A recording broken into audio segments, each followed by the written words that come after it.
And so back in the 90s at Cummins Penitentiary, if you don't know what that is, that's the penitentiary they made the movie Brubaker about, where they were finding those dead inmates out there buried.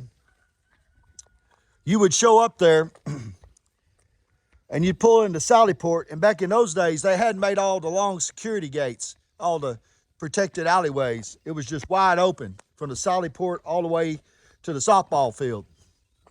And behind you was the mod unit, and they hadn't redone that yet. And that was where they put all the 1B trustees, and they had, John Deere had an experimental tractor department there. That's where they ran all their experimental equipment the inmates were running. But you come into Sallyport, and you come into Sallyport, it'd be wide open, right?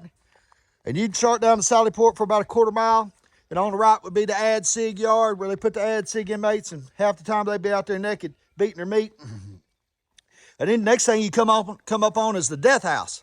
It'd be on your right, and of course that's where they executed people. They'd shoot them full of that juice, right? 5 or 6 times a year. And then you make your little way around there, and on the left would be the 19 barracks. And that's where they put all the weirdos, pretty much, that worked in the garment factory. And then the boiler room on your left. And then you had to make that curve, okay?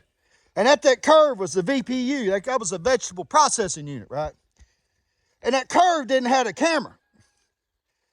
And the problem with the curve was that everybody from the mod unit on the outside deal or the 19 barracks had to make that curve with their commissary bag. And men would sit at that curve because there was no camera, and it was another 100 feet to the safety of the inside of the building, right? Where it come in between the two chow halls.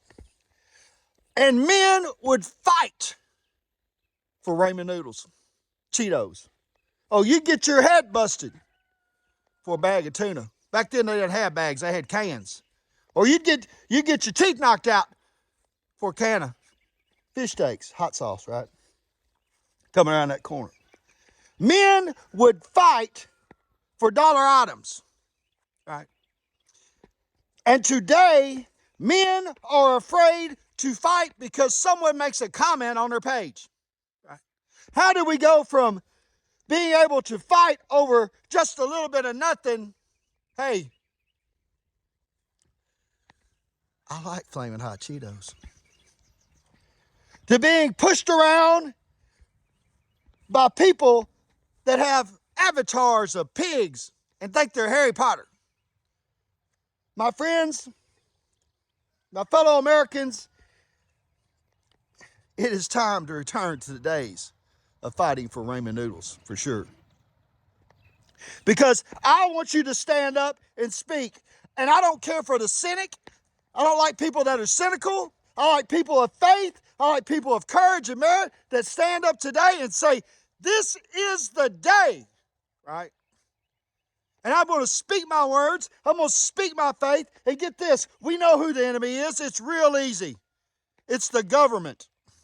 And we don't need to call the police to handle our personal problems because the courts are our enemy. And the police are overfed with BS. They need to be busting pedophiles and murderers and rapists, not settling disputes because you came over that fence right there. And for all the people that talk tough on the internet to me, hey, I'm real easy to find, right? Promise you.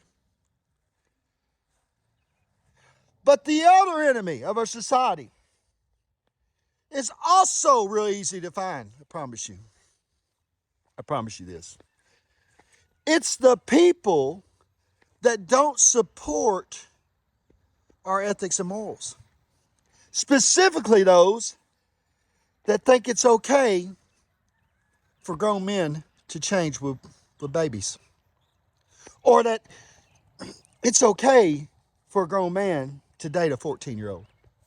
If they support that on here, if they're like, oh, well, I don't mind, those are your enemies too. And believe me, it's time to return to the days when grown men would fight for ramen noodles. Fluid English.